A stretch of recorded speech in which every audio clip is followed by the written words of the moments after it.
ഫുക്രിയിലേക്ക് സ്വാഗതം. ഈ വീഡിയോ ഇന്ത്യയുടെ മുൻ ഫാസ്റ്റ് ബൗളർ സഹീർ ഖാനെ കുറിച്ചാണ്. ഒരു ദശകത്തിലധികം ഇന്ത്യൻ ക്രിക്കറ്റിൽ മികച്ച ഫാസ്റ്റ് ബൗളറായി മിന്നിത്തിളങ്ങിയ താരമാണ് സഹീർ ഖാൻ. പുതിയ പന്ത് വിക്കറ്റിന് ഇരുവശത്തേക്കും സ്വിംഗ് ചെയ്യിക്കാനും പഴയ പന്തിൽ റിവേഴ്സ് സ്വിംഗ് കണ്ടെത്താനുമുള്ള അസാമാന്യ കഴിവാണ് സഹീർ ഖാൻ എന്ന ഫാസ്റ്റ് ബൗളറെ വേറിട്ടു നിർത്തിയിരുന്നത്. എല്ലാ അർത്ഥത്തിലും ഒരു ഫാസ്റ്റ് ബൗളറായിരുന്നു സഹീർ ഖാൻ.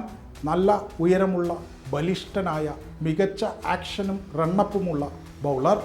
ലൈനിലും ലെങ്ത്തിലും സഹീറിനെ പോലെ കൃത്യത പാലിച്ച ഫാസ്റ്റ് ബൗളർമാർ കുറവായിരിക്കും.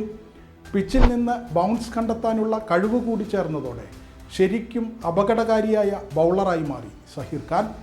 തുടക്കകാലത്ത് സഹീർ എറിഞ്ഞ യോർക്കറുകൾ മിന്നും വേഗത്തിലുള്ളവയായിരുന്നു. അക്കാലത്ത് യോർക്കർ എറിയുന്ന ഒരു ഇന്ത്യൻ ഫാസ്റ്റ് ബൗളർ എന്നത് തന്നെ കൗതുകമുള്ള കാഴ്ചയായിരുന്നു. അന്നേ വരെ ഇന്ത്യൻ ഫാസ്റ്റ് ബൗളർമാർ അധികമൊന്നും എറിഞ്ഞു കണ്ടിട്ടില്ലാത്ത ഒന്നായിരുന്നു യോർക്കർ. ക്രിക്കറ്റിൻ്റെ എല്ലാ ഫോർമാറ്റിലും മികച്ച രീതിയിൽ പന്തെറിയാൻ കഴിയുന്ന ബൗളറായിരുന്നു സഹീർ ഖാൻ. ഓപ്പണിംഗ് ബൗളർ എന്ന നിലയിൽ റണ്ണധികം വിട്ടുകൊടുക്കാതെ മികച്ച ലൈനിലും ലെങ്ത്തിലും പന്തെറിഞ്ഞ സഹീർ ഖാൻ മിക്കപ്പോഴും ആദ്യ സ്പെല്ലിൽ തന്നെ വിക്കറ്റ് വീഴ്ത്തി ഇന്ത്യക്ക് മികച്ച തുടക്കം നൽകി. ഇടംകയ്യൻ ബാറ്റർമാരെ വീഴ്ത്തുന്നതിൽ പ്രത്യേക ബിരുദുണ്ടായിരുന്നു സഹീർ ഖാന്. അവരെ അയാൾ വട്ടം കറക്കി. ഗ്രേയം സ്മിത്ത്, സനത് ജയസൂര്യ, മാത്യു ഹൈഡൻ, കുമാർ സംഗക്കാര തുടങ്ങി ലോകത്തെ തന്നെ ഏറ്റവും മികച്ച ചില ഇടംകയ്യൻ ബാറ്റർമാരെ അന്താരാഷ്ട്ര മത്സരങ്ങളിൽ 10 തവണയിലധികം പുറത്താക്കിയ ബൗളറാണ് സഹീർ ഖാൻ. മാത്രമല്ല, മുത്തയ്യ മുരളീധരനും ഷോൺ പൊള്ളോക്കിനും പിന്നിൽ മൂന്നാമതായി ഏറ്റവും കൂടുതൽ ഇടംകയ്യൻ ബാറ്റർമാരെ പുറത്താക്കിയ ബൗളറാണ് സഹീർ. മുത്തയ്യ മുരളീധരൻ 325 തവണയും ഷോൺ പൊള്ളോക്ക് 252 തവണയും ഇടംകയ്യൻ ബാറ്റർമാരെ പുറത്താക്കിയപ്പോൾ സഹീർ 237 ഇടംകയ്യന്മാരെ പുറത്താക്കി. മുരളീധരനെയും പൊള്ളോക്കിനെയുംക്കാൾ കുറവ് മത്സരങ്ങളെ സഹീർ ഖാൻ കളിച്ചിട്ടുള്ളൂ എന്നതുകൂടി നാം ഓർക്കണം. ഇടംകയ്യന്മാർ സഹീറിനെ എത്രത്തോളം ഭയപ്പെട്ടിരുന്നുവെന്ന് ആ കണക്കുകൾ തന്നെ വ്യക്തമാക്കുന്നുണ്ട്. എന്നാൽ കരിയറിൽ ഇടയ്ക്കിടെ ഉണ്ടായ പരിക്കുകൾ സഹീർ ഖാനെ കുറച്ചൊന്നുമല്ല ബുദ്ധിമുട്ടിച്ചത്. ആ പരിക്കുകൾ എത്രയോ മത്സരങ്ങളിൽ കളിക്കുന്നതിൽ നിന്ന് സഹീറിനെ തടഞ്ഞു. പരിക്കുകളില്ലായിരുന്നെങ്കിൽ ഇപ്പോഴുള്ളതിനേക്കാൾ എത്ര മികച്ച നേട്ടങ്ങൾ സഹീർ കരിയറിൽ ഉണ്ടാക്കിയേനെ. ഏഷ്യൻ ഉപഭൂഖണ്ഡത്തിലെ ചത്ത പിച്ചുകളിൽ സഹീർ ഖാനേക്കാൾ മെച്ചപ്പെട്ട് പന്തെറിഞ്ഞ ഇന്ത്യൻ ഫാസ്റ്റ് ബൗളർമാർ വളരെ കുറവാണ്. പ്രത്യേകിച്ചും പഴയ പന്തിൽ റിവേഴ്സിംഗ് കണ്ടെത്തുന്ന കാര്യത്തിൽ അയാൾ മറ്റ് പല ഇന്ത്യൻ പേസർമാരെക്കാൾ ബഹുദൂരം മുന്നിലായിരുന്നു. ടെസ്റ്റ് ക്രിക്കറ്റിൽ ഉപയോഗിക്കുന്ന SG, ഡ്യൂക്ക്, കുക്കബുറ എന്നീ 3 പന്തുകളിലും ഒരുപോലെ നിയന്ത്രണം കണ്ടെത്തിയ അപൂർവം ഫാസ്റ്റ് ബൗളർമാരിൽ ഒരാൾ കൂടിയാണ് സഹീർ ഖാൻ. പാകിസ്ഥാൻ്റെ ഇതിഹാസ ഫാസ്റ്റ് ബൗളറായ വാസിം അക്രമുമായാണ് ക്രിക്കറ്റ് പണ്ഡിതന്മാർ പലപ്പോഴും സഹീർ ഖാനെ താരതമ്യം ചെയ്തിരുന്നത് എന്നതിനേക്കാൾ വലിയൊരു ബഹുമതി സഹീർ ഖാന് കിട്ടാനില്ല. അക്രത്തിൻ്റെ അത്ര മിടുക്ക് ഉണ്ടായിരുന്നില്ലെങ്കിലും അക്രത്തോളം പോന്ന മനോധൈര്യം സഹീർ ഖാനും ഉണ്ടായിരുന്നു. എങ്ങനെ വിക്കറ്റ് നേടണം എന്നതിനെക്കുറിച്ച് സഹീറിന് നല്ല ധാരണയുണ്ടായിരുന്നു. ബാറ്റർക്കെതിരെ എപ്പോൾ സർവശക്തിയും എടുത്ത് ആക്രമിക്കണമെന്നതിനെക്കുറിച്ച് അയാൾക്ക് കൃത്യമായ ബോധ്യമുണ്ടായിരുന്നു. ബാറ്റർമാർ ഏതെങ്കിലും തരത്തിലുള്ള ബലഹീനത കാണിച്ചാൽ യാതൊരു അനുകമ്പയുമില്ലാതെ അത് പരമാവധി മുതലാക്കുന്ന ബൗളറായിരുന്നു സഹീർ. അതുപോലെ തന്നെ അമിതാഹ്ലാദം കാണിക്കാത്ത, ഏതെങ്കിലും തരത്തിൽ പൊങ്ങച്ചം കാണിക്കുന്ന വ്യക്തിയായിരുന്നില്ല ക്രിക്കറ്റ് ഫീൽഡിൽ സഹീർ ഖാൻ. എതിരാളികളെ അങ്ങേയറ്റം ബഹുമാനിക്കുന്ന, ശാന്തനും ക്ഷമാശീലനുമായ, വകതിരിവും ഔചിത്യവും വേണ്ടുവോളം കാണിച്ച ഒന്നാം തരം ക്രിക്കറ്റർ. 2000 നടന്ന ചാമ്പ്യൻസ് ട്രോഫിയിലെ ഓസ്ട്രേലിയക്കെതിരായ മത്സരത്തിൽ ഇതിഹാസ ബാറ്റർ സ്റ്റീവ് ഓയെ ഒരു ഫുൾ ലെങ്ത് പന്തിലൂടെ ക്ലീൻ ബൗൾ ചെയ്തത് മുതലാണ് ലോകം ശരിക്കും സഹീർ ഖാൻ എന്ന ബൗളറെ ശ്രദ്ധിച്ചു തുടങ്ങുന്നത്. ആ ഒരൊറ്റ പന്തോടെ ലോക ക്രിക്കറ്റിൽ പുതിയൊരു മികച്ച ഫാസ്റ്റ് ബൗളർ ഉദയം കൊള്ളുകയായിരുന്നു. എന്നാൽ 2003-2004 ഓസ്ട്രേലിയൻ പര്യടനത്തിനിടെയുണ്ടായ പരിക്ക് പിന്നീട് ഏറെക്കാലം സഹീറിനെ വേട്ടയാടി. അടുത്ത 2 വർഷക്കാലവും പലപ്പോഴായി പരിക്കുകൾ അയാളെ ബുദ്ധിമുട്ടിച്ചു. തുടർന്ന് 2006 റണ്ണപ്പ് കുറച്ച് ബൗൾ ചെയ്തു തുടങ്ങിയതോടെ സഹീർ വീണ്ടും തൻ്റെ പഴയ ഫോമിലേക്ക് തിരിച്ചെത്തി. ആ സീസണിൽ കൗണ്ടിയിൽ വോഴ്സസ്റ്റർഷയറിനു വേണ്ടി അയാൾ 78 വിക്കറ്റുകളാണ് വീഴ്ത്തിയത്. അതിനുശേഷം നടന്ന ഇന്ത്യയുടെ ദക്ഷിണാഫ്രിക്കൻ പര്യടനത്തിൽ ഓപ്പണിംഗ് ബൗളിംഗിൽ സഹീർ ഖാൻ ശ്രീശാന്തിന് പറ്റിയ കൂട്ടായി. അധികം വൈകാതെ തന്നെ ഇന്ത്യയുടെ നമ്പർ 1 ഫാസ്റ്റ് ബൗളർ എന്ന ലേബലിലേക്ക് അയാൾ തിരിച്ചെത്തി. ഇംഗ്ലണ്ടിലെ ട്രെൻറ്റ് ബ്രിഡ്ജിൽ നടന്ന ടെസ്റ്റ് മത്സരത്തിലെ പ്രകടനത്തോടെയായിരുന്നു അത്. ആ മത്സരം ഇന്ത്യ ജയിച്ചു. ഇംഗ്ലണ്ടിലെ ഇന്ത്യയുടെ 5ാമത്തെ മാത്രം ടെസ്റ്റ് വിജയമായിരുന്നു അത്. ഈ പുതിയ സഹീർ ഖാൻ ഇന്ത്യൻ ഫാസ്റ്റ് ബൗളിങ്ങിൻ്റെ നേതാവ് എന്ന ലേബലിലേക്ക് മാത്രമല്ല തിരിച്ചെത്തിയത്, മറിച്ച് ലോകത്തെ തന്നെ ഏറ്റവും മികച്ച ഫാസ്റ്റ് ബൗളർമാരിൽ ഒരാളെന്ന പട്ടത്തിലേക്ക് കൂടിയായിരുന്നു.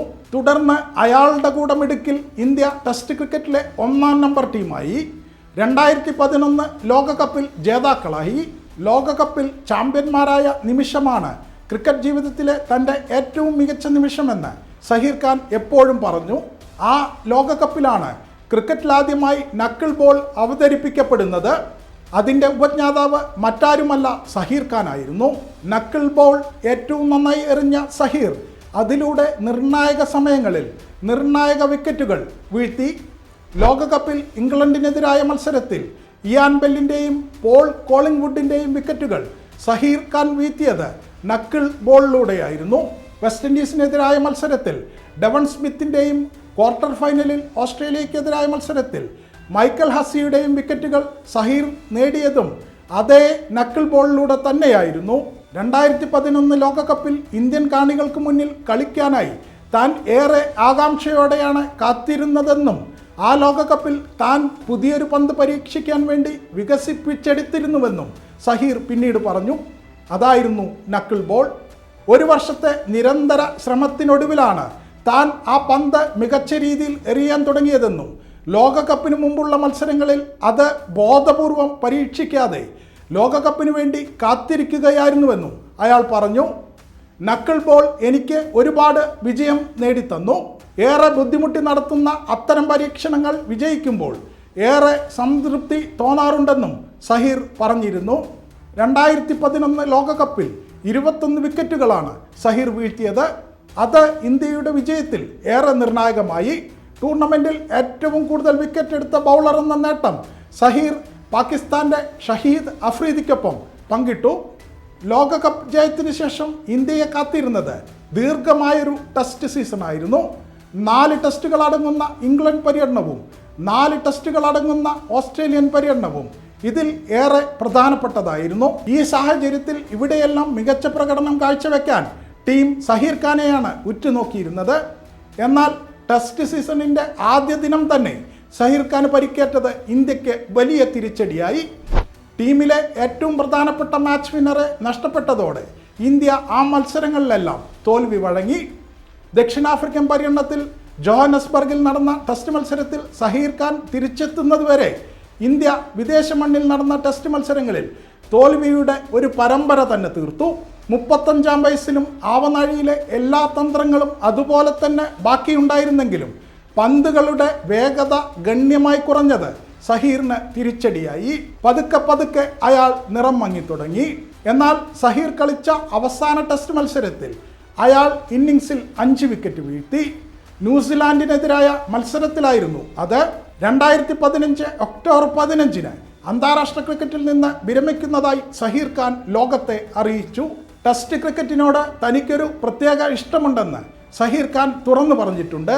ടെസ്റ്റ് ക്രിക്കറ്റിനെ അയാൾ അത്രമാത്രം വിലമതിച്ചിരുന്നു. ക്രിക്കറ്റിലെ ആ ഫോർമാറ്റിനെ അയാൾ എപ്പോഴും നെഞ്ചോട് ചേർത്ത് പിടിച്ചു. ടെസ്റ്റ് ഫോർമാറ്റാണ് ഒരു ക്രിക്കറ്റ് കളിക്കാരൻ്റെ ഏറ്റവും വലിയ പരീക്ഷണശാലയെന്ന് അയാൾക്കറിയാമായിരുന്നു. ഒരു ക്രിക്കറ്ററാവുക എന്നാൽ ടെസ്റ്റ് ക്രിക്കറ്റിൽ കഴിവ് തെളിയിക്കുക എന്നതാണെന്ന് ലോക ക്രിക്കറ്റിലെ ഒട്ടേറെ ഇതിഹാസങ്ങളെ പോലെ അയാളും കരുതി. ടെസ്റ്റ് ക്രിക്കറ്റിന് വേണ്ട കായികക്ഷമത പുലർത്താൻ സഹീർ എപ്പോഴും കഠിനാധ്വാനം ചെയ്തു. ഓരോ തവണ പരിക്കേറ്റപ്പോഴും ടെസ്റ്റ് ക്രിക്കറ്റിൽ തിരിച്ചെത്താൻ വേണ്ടി അയാൾ ഇരട്ടി പണിയെടുത്തു. ടെസ്റ്റ് ക്രിക്കറ്റ് കളിക്കാൻ വേണ്ടി അയാൾ പരിമിത ഓവർ ക്രിക്കറ്റിനോട് നേരത്തെ വിട പറഞ്ഞു. കൂടെയുണ്ടായ പരിക്കുകളില്ലായിരുന്നെങ്കിൽ സഹീർ ഇന്ത്യക്ക് വേണ്ടി 100 ടെസ്റ്റ് കളിക്കുകയെന്ന നാഴികക്കല്ല് പിന്നിടുമെന്ന് ഉറപ്പായിരുന്നു. എന്നാൽ പരിക്ക് അയാളെ അതിൽ നിന്ന് തടഞ്ഞു. എന്നിട്ടും ആ നേട്ടത്തിന് വെറും 8 മത്സരം മാത്രം അകലെയായിരുന്നു അയാൾ എന്നത് ശ്രദ്ധേയമാണ്. 92 ടെസ്റ്റുകളിൽ നിന്ന് 311 വിക്കറ്റാണ് സഹീർ ഖാൻ വീഴ്ത്തിയത്. 32.94 ആണ് ശരാശരി. 11 തവണ ഇന്നിങ്സിൽ 5 വിക്കറ്റ് എന്ന നേട്ടവും 1 തവണ മത്സരത്തിൽ 10 വിക്കറ്റ് എന്ന നേട്ടവും അയാൾ സ്വന്തമാക്കി. 200 ഏകദിനങ്ങളിൽ നിന്നായി സഹീർ 282 വിക്കറ്റാണ് നേടിയത്. 29.43 ആണ് ശരാശരി. മത്സരത്തിൽ 5 വിക്കറ്റ് എന്ന നേട്ടം 1 തവണ സ്വന്തമാക്കി. 17 20-20 മത്സരങ്ങളിൽ നിന്ന് 26.35 ശരാശരിയോടെ 17 വിക്കറ്റാണ് സഹീർ വീഴ്ത്തിയത്. അന്താരാഷ്ട്ര ക്രിക്കറ്റിൽ മൊത്തം 610 വിക്കറ്റ്. 3 ലോകകപ്പുകളിൽ ഇന്ത്യക്ക് വേണ്ടി കളിച്ച സഹീർ ഖാൻ 23 മത്സരങ്ങളിൽ നിന്ന് 44 വിക്കറ്റ് വീഴ്ത്തി. ടെസ്റ്റിൽ 1231, ഏകദിനത്തിൽ 792, 20-20യിൽ 13 റണ്ണാണ് സഹീർ നേടിയത്. പലപ്പോഴും വാലറ്റത്ത് വമ്പൻ അടികളിലൂടെ സ്കോർ ഉയർത്താൻ കെൽപ്പുള്ള ബാറ്റർ കൂടിയായിരുന്നു സഹീർ ഖാൻ. ടെസ്റ്റിൽ 11ാമനായി ഇറങ്ങി 75 റൺസ് എടുത്ത ചരിത്രമുണ്ട് സഹീർ ഖാന്. ബംഗ്ലാദേശിനെതിരായ മത്സരത്തിലായിരുന്നു ഇത്. ടെസ്റ്റിൽ 10ാം വിക്കറ്റിലെ ഇന്ത്യയുടെ ഏറ്റവും മികച്ച കൂട്ടുകെട്ട് സച്ചിൻ ടെണ്ടുൽക്കറും സഹീർ ഖാനും ചേർന്നുള്ളതാണ്. 133 റൺസ്. കപിൽ ദേവിന് ശേഷം അന്താരാഷ്ട്ര ക്രിക്കറ്റിൽ ഏറ്റവും കൂടുതൽ വിക്കറ്റ് വീഴ്ത്തിയ ഇന്ത്യൻ ഫാസ്റ്റ് ബൗളറാണ് സഹീർ ഖാൻ. 1.5 പതിറ്റാണ്ടോളം ഫാസ്റ്റ് ബൗളറായി അന്താരാഷ്ട്ര ക്രിക്കറ്റിൽ തുടരുക എന്നത് ഏറെ ദുഷ്കരമായ കാര്യമാണ്. പ്രത്യേകിച്ചും ഇന്ത്യൻ പിച്ചുകളിൽ ഒരു ഫാസ്റ്റ് ബൗളറായി തിളങ്ങുക എന്നത് ഏറെ കഷ്ടപ്പാടുള്ള, അതികഠിനമായ പ്രയത്നം ആവശ്യമുള്ള ഒന്നാണ്. അവിടെയാണ് സഹീർ ഖാൻ എന്ന പേസറുടെ മിടുക്ക്. ഇന്ത്യൻ പിച്ചുകളിൽ പുതിയ പന്തിൽ ഇരുവശത്തേക്കും സിങ്ങും പഴയ പന്തിൽ റിവേഴ്സിങ്ങും നേടാൻ അയാൾക്ക് സാധിച്ചു. അതുവഴി അയാൾ ഒട്ടേറെ വിക്കറ്റുകളും വീഴ്ത്തി. ടീം ഇന്ത്യയെ ആ പ്രകടനങ്ങൾ എത്രത്തോളം സഹായിച്ചു എന്നത് കേവലം കണക്കുകൾക്കും അപ്പുറത്തുള്ള ഒന്നാണ്. അതുകൊണ്ട് തന്നെ സഹീർ ഖാൻ എന്ന ഫാസ്റ്റ് ബൗളർ ഇന്ത്യൻ ക്രിക്കറ്റിൽ നിന്ന് നൽകിയ സംഭാവനകൾ അതുല്യവുമാണ്.